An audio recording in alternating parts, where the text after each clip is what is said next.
Hey, it is your buddy, Peace and Harmony, with you here today. Much love going out to all the beautiful, empowered harmonizers.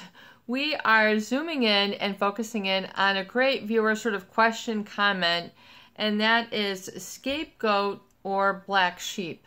Basically meaning, is this like one and the same? After you've been sort of, had a sordid past that was, imprinted with traumatizing situations, where you were scapegoated, where sort of other people's aggressions and harshness were taken out on you, essentially exploded onto you through sort of narcissistic rage, which basically means when someone is truly, acting and we're, out of really a pathological sense of self-importance, which is coupled with a lack of empathy. So it's a very consistent and very pronounced sort of feeling and different sort of experience you have in a relationship with someone who has this sort of personality trait or idiosyncrasy, or however you want to place it or define it and sort of interpret it for yourself.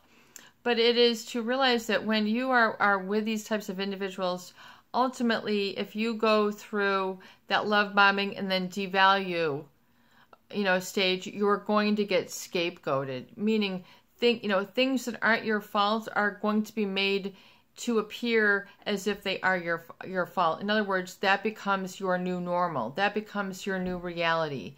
That becomes sort of an emotional asphyxiation or sort of suffocation when you feel like you don't even have your own breath, your own breathing room, your own sort of definition of terms and ability to flow, through life, energetically in, a balanced way without always having to second guess yourself or having a struggle or having to fight back and defend and justify yourself or take the blame or take the hit for something, it's pretty chronic and consistent. It becomes very apparent, not while you're in the midst of it, though, that, this is scapegoating going on. You can't see the forest for the trees. It's just sort of right in your face. It can be smack dab, all-encompassing, like you have blinders on, like a horse, so it does not get distracted. You know how they have those blinders? It's almost as if, their narcissistic rage becomes like blinders for you. All you can do is focus on them. You can't see what's to the right. You can't see what's to the left. You better not look what's behind you, because you're going to get a smack in the you-know-where and from who, and so there's this sort of feeling of, just sort of manipulation and downtrodden, just sort of as it comes with the scapegoating, meaning all their insecurities and really what they feel, makes them uncomfortable and insecure. Oftentimes, vulnerability and trust for a narcissist is very uncomfortable. Where, of course, for other people, they love to be vulnerable and they love to be able to trust. So it's a real sort of polar opposite of extremes and real tension pulling. And it feels like it's this, but it's really pulling and trying to cope energetically when you're with someone who is, sort of uncomfortable with the situation at hand. Oftentimes, the narcissist doesn't have the emotional skills. They don't have that resiliency or flexibility that empathy allows. Empathy does allow you some, flexibility to, be and move and feel creative in situations and to sort of, be funny or be intelligent or be somber or whatever it is. But, empathy, enriches your world. So I think for a narcissist, emotionally, it must be very flat, very hollow. And so feeling vulnerable and sort of feeling, trust is very uncomfortable for them, because to them, it makes them feel that they are equal to, and that makes them very uncomfortable. It causes them to, take a step down from their grandiosity. That oftentimes that they live that illusion that they sort of keep spinning in the air like a magician with the, that little, what is it, the little pole thing that he would just spin around and then the plate would be on there and he'd be doing one with his elbow. For the narcissist, they would rather keep all these different plates spinning in the air, and, that sort of, chaotic, oh my gosh, what's going to happen, rather than having trust and rather than having vulnerability. They would rather put on a series of facade charades, games, vanishing, whatever, things, that make it uncomfortable, for other people. So I completely can get that, but these scapegoating oftentimes are especially towards those people that cause them to feel their soft spot, for them to feel oftentimes what it is that you're trying to connect to. There's a we ain't going there, keep out, danger, danger, skull and crossbones, poison, don't go to the cellar. For them, it's a dark, dank cellar with, someone wearing a big cape, trying to walk through the cobwebs. I mean, it scares them. They can't get their balance. They can't sort of get orientated. They can't get their flow, their feng shui, their alignment, So they might sort of mellow out and sort of get there with time, but oftentimes they're very resistive, especially to the emotional states that relationships require, and tenacity and longevity and sort of getting along and knowing how to, listen and respect that other people have different feelings and can get that and sort of factor things in versus feeling threatened or intimidated by that. Because let's face it, I mean, no one, is born with all the answers. You learn and adapt and adjust as you go through your day. Hey, I got to speed it up here. I have to slow it down there. I have to do, you learn to modulate your energy as is needed and as makes sense. The narcissist really sort of isn't like that. They can just be, one blanket, through, they have to be, the whatever, the showman or whatever it is, the whiner, if they're not being, all outlandish and trying to get all the attention, oftentimes they're vocally can, be loud and overstep people and interrupt, conversations and create those sort of, plates in the air once again when there could be trust and absence of fear and vulnerability, which is like necessary to just be, especially, situations like this, where we're going through, these times, which is demanding and requires a lot of people. And, it's really historic. So you have to kind of embrace it. And I think for a lot of people, there's this level of uncertainty and, but yet you have to also look at it as an opportunity. Uncertainty in this case, is opportunity. You have to really see there's going to be so many changes. I mean, you have to realize, wow, in my lifetime, we're going to see this and learn to see the silver lining in things.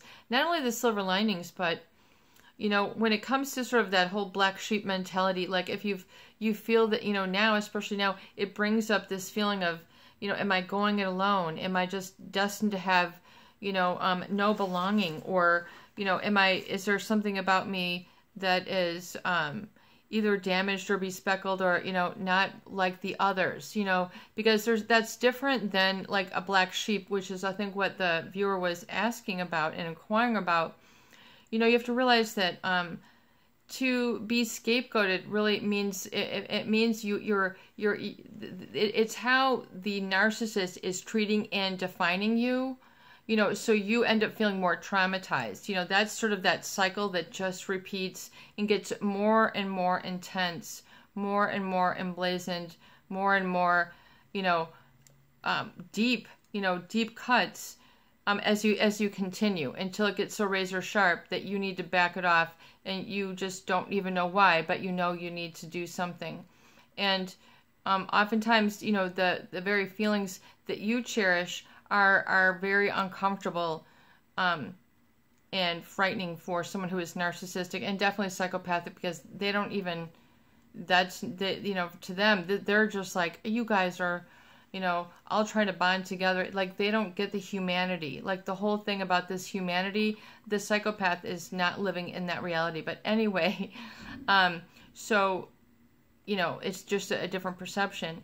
But, the scapegoat is more that you have been sort of unconsciously or maybe consciously, singled out, to sort of wear the sins and the pain really of, especially of others who are traumatized or hurt or have personality idiosyncrasies, such as someone who has a personality such as a narcissist, that pathological self-importance, pathological lying, the manipulation, the duplicity, the personas, you never get that authenticity. So you have to develop, so they then kind of, in order for them to feel that they have control and manage of things, they sort of put the label and they call who's who and what's what. So that's, it's like how they interpret people.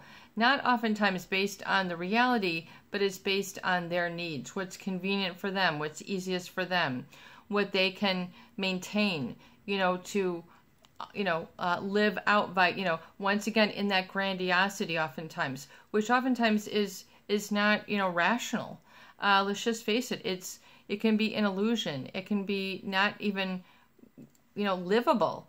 It can be, so wrought with chaos and madness that it's just uninhabitable on an emotional level. I mean, it's just so disturbed. It can be so disturbing, especially when you're scapegoated, because it's the intent to shame, and that you're supposed to basically walk away with all of their shame, and that you are to really not return to them because their sins are supposed to be leaving with the scapegoat. So it's like they're wanting you to sort of wash away their pains for them. It's like do all the dirty work, and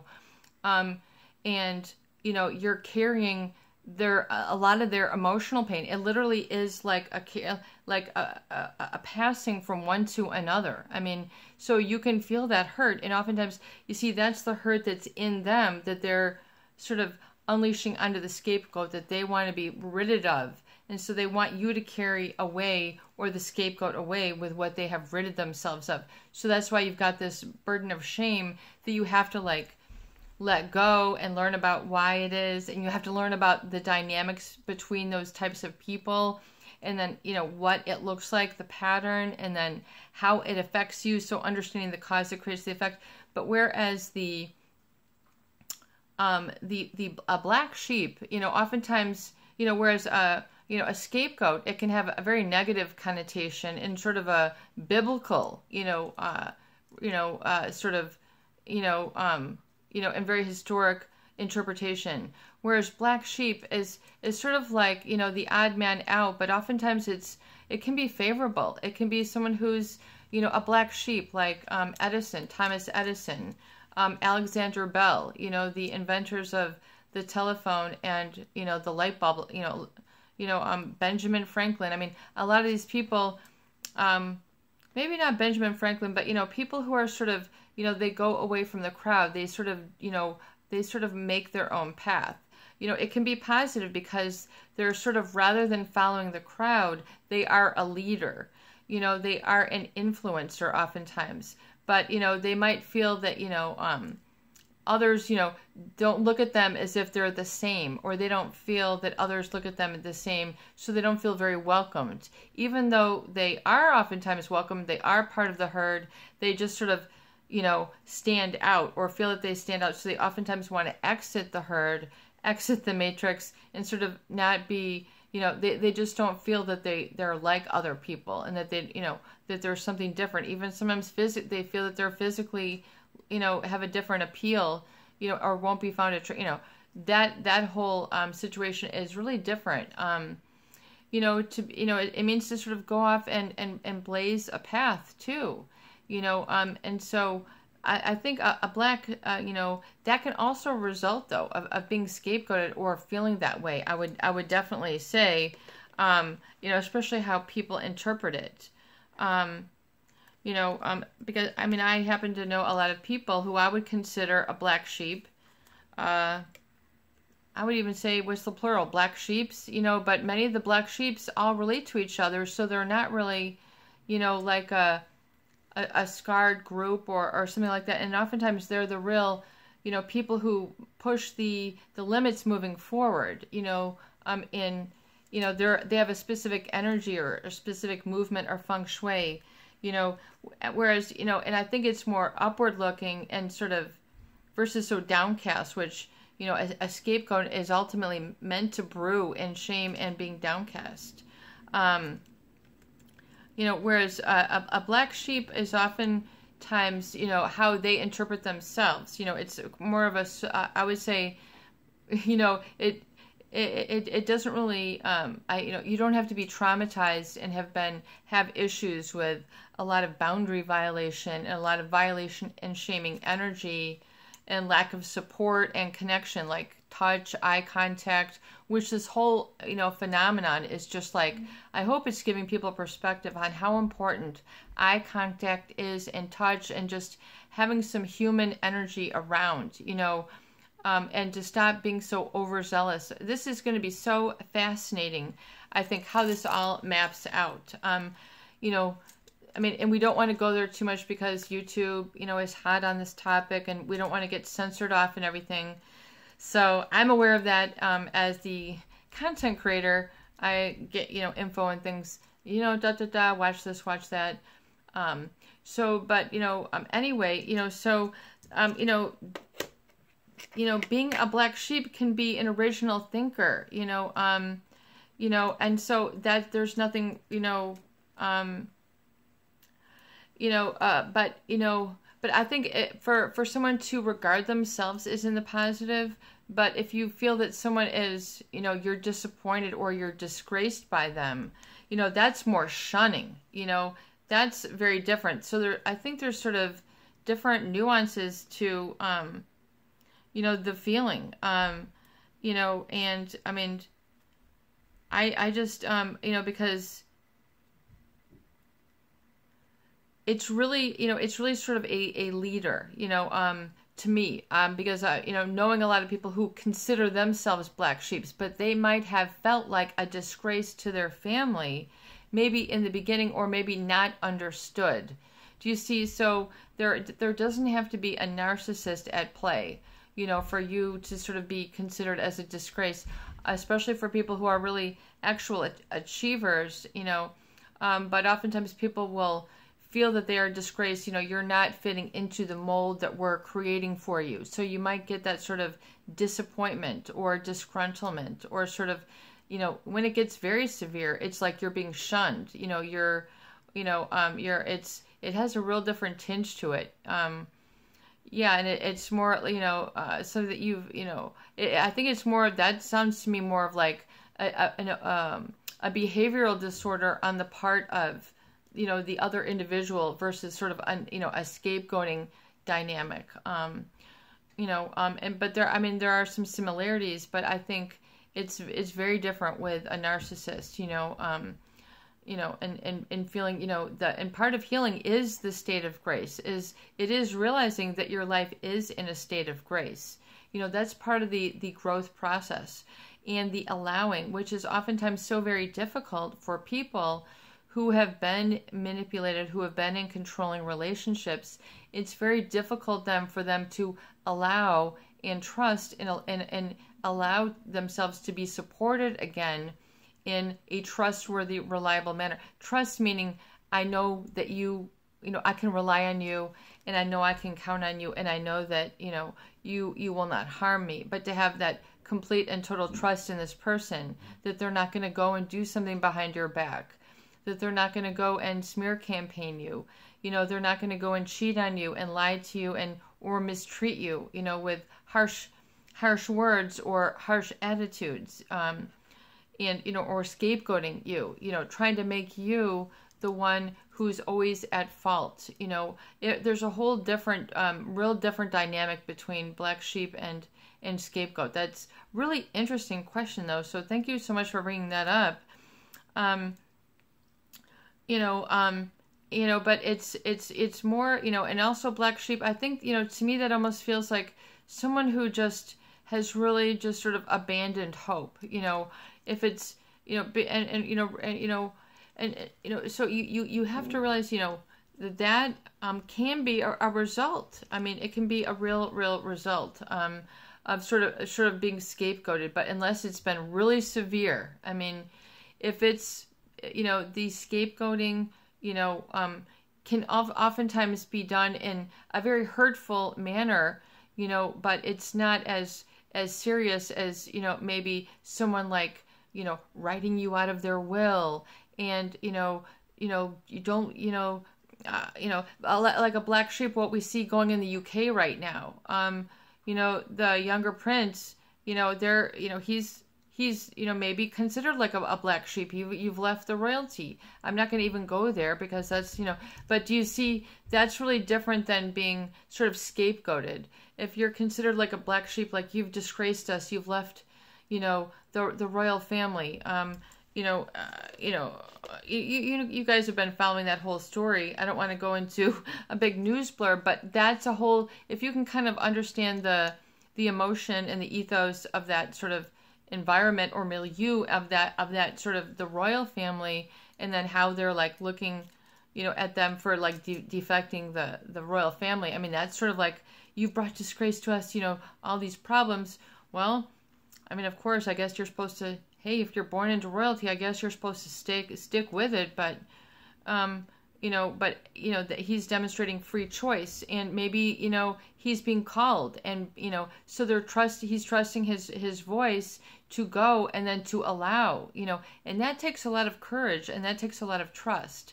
So oftentimes for people who are narcissistic, being vulnerable, and also trusting, or having like love, or like, intimacy, or them being seen as maybe having a flaw, maybe not being perfect, their hair's out of place, their shoe is broken, whatever it is, they're not like the perfect, where the narcissist will be like, you can never be seen with me, you're a reflection of me versus you're a reflection of your own person. So they don't even give you that.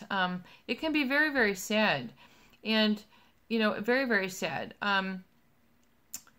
It's just so sad. I remember someone told me a story. I don't want to tell you that now because it is so sad, and I don't want this to be a downer. I want this to be an upper, like a positive. Because if you realize that if you have, sort of carried the bags of a narcissist, or someone, who has done a lot of projection of their insecurities, and sort of planted those seeds within you that you were, not good enough. You couldn't make it. You couldn't make it with them. You couldn't make it with anybody, and usually there's a lot of blame. And, just like when you hear someone yelling, you guys, and they're trying to yell at the clerk or whatever, you guys did this, you guys, it's kind of like that. They're just sort of, they're not even yelling. They're just sort of not even listening to the fact that there's a solution at hand.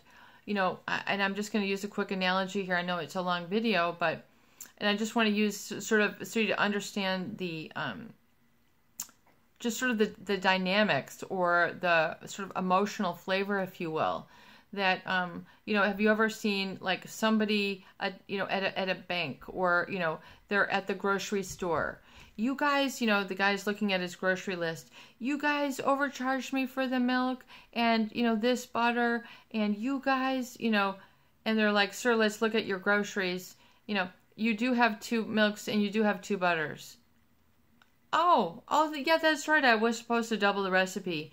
And then, but it's just, they're coming at them with full force, and no, it's not, and so they're not even listening to the guy who's looking at the receipt and trying to help him.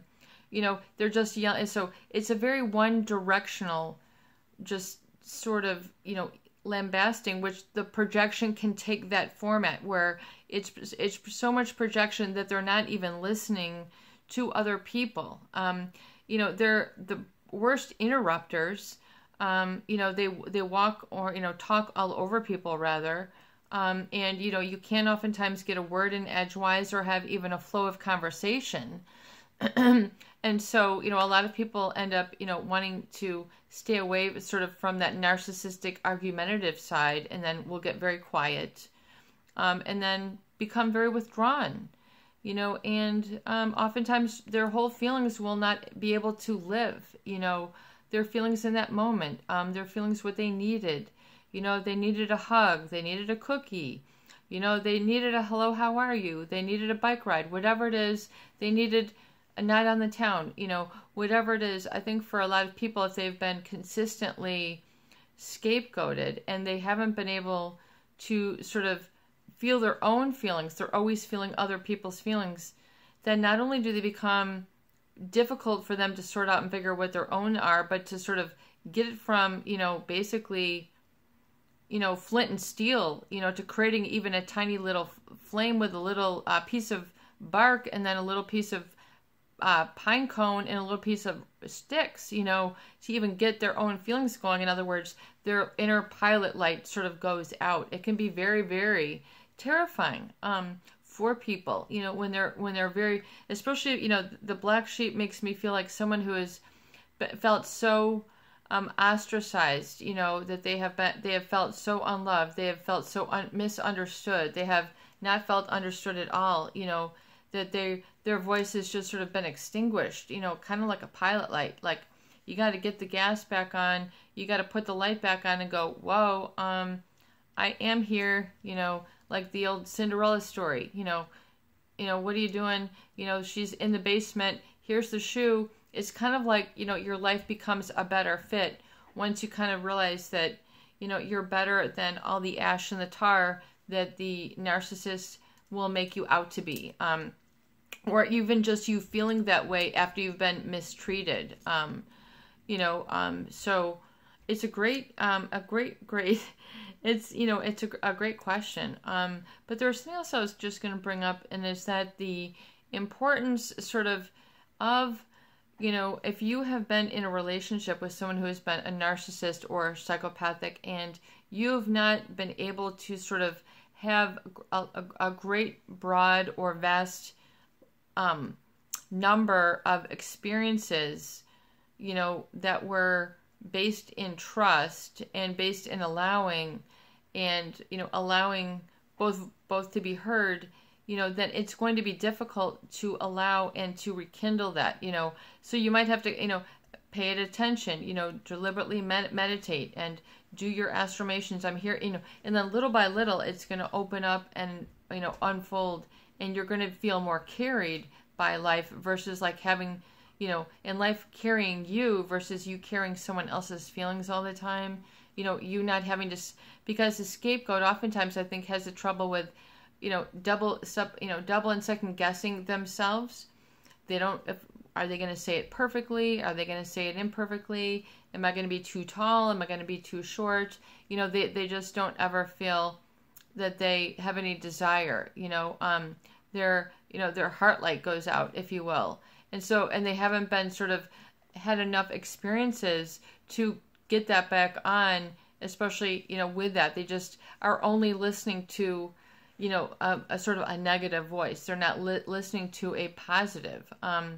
And so that has to be reprogrammed, retrained, reconditioned if there was none, and also deprogram, decondition, and unlearn the old maladaptive emotional habits that one had lived under, while in these relationships or while trying to come out of these relationships.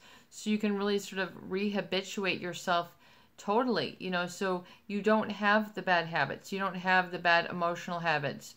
You're not kindling the same bad negative thoughts, the same worries.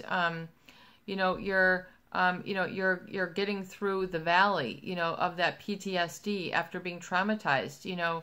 You have to do sometimes some valley work, but it means that, like on our recovery dates, and we talk about the affirmations and the recovery gift, once you're going and following up on those, you're creating new neural pathways. You're exercising neuroplasticity. You're opening up new channels for your senses. And that's profound. You're giving yourself a chance then, but to not interpret your freedom in the positive is to say that you're going to miss out on the good stuff. Especially with right now, if you can come through this and embrace your health, then you have a lot to be thankful of and a lot to celebrate as we work through this all together, and so I think that's a great question, and I think it's great because it touches on a lot of sensitivities and points that people have felt, and then some of the resultant effects of that. And so it's important to realize that then if you've had, you then need to, part of healing is allowing that state of grace to be, to allow yourself to be supported, allow yourself to trust yourself, allow yourself to have a positive I am that is not defined by shame, but that is defined by something positive. And then living in that space in all your trillions of cells and in your breath, like breathing it, seeing it, feeling it, smelling it, touching it, tasting it, and knowing it. And then you'll sort of embody more of that strength. And it doesn't have to be an extreme tension. It's sort of a relaxed, quiet intensity that is directed and carried. And life becomes a lot more fluid and enjoyable. And you might even get a laugh in once in a while and lighten up, because after all, it's, it doesn't have to be all that serious. Being in the scapegoated situation can be ultra serious. So keep it lightened up. This is your buddy, Peace and Harmony, with you here today. And I hope that these videos do help. Please share, please subscribe, and please donate for more great tools, videos, discussion, and support. Peace out and have a beautiful day.